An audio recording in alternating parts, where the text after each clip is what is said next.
musica sarda, che cosa in particolare, quali brani in particolare commuovono, tra virgolette, il sardo che abita fuori?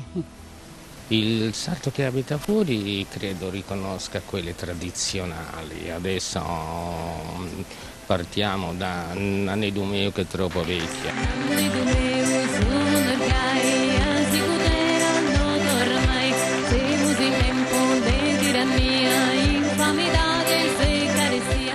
Non posso riposare, che è una cosa splendida.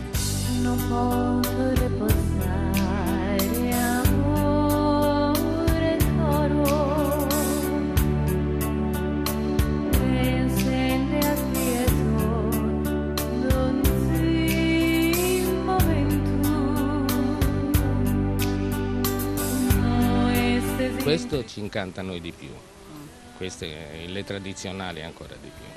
Sì, infatti per quanto ci riguarda vediamo che così come è capitato poi durante lo spettacolo, le cose che i brani che più commuovono alla fine sono, ecco, Non potrò riposare, che è un classico, l'Ave Maria, ma anche Nanni Dumeo, sono cose che ci fanno sentire più uniti.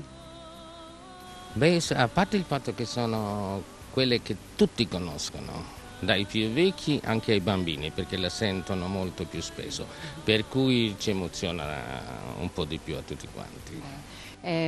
Per noi in effetti vedere che ci si commuove, vedere che qualcuno fa segno come se avesse la pelle d'oca e cose di questo genere è molto importante. Vi ringraziamo per la vostra commozione. Grazie a voi.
E noi siamo in compagnia anche di Pantaleo Frontedu. Pensate, lui vive in Germania da 48 anni.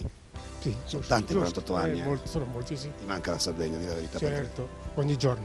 Insomma, 48 anni sono tanti, soprattutto in un momento storico così importante per la nostra Italia e anche per l'Europa, perché 48 anni fa era tutto diverso, si partiva dalla Sardegna per cercare la fortuna altrove e poi insomma è cambiata ancora tanto quando c'è stata poi l'unione dell'Europa. Insomma, che differenza c'è da allora a oggi, Pantaleo? Allora, quando siamo arrivati noi qui nel 60, pure questo castello qui era metà distrutto ancora dalla guerra.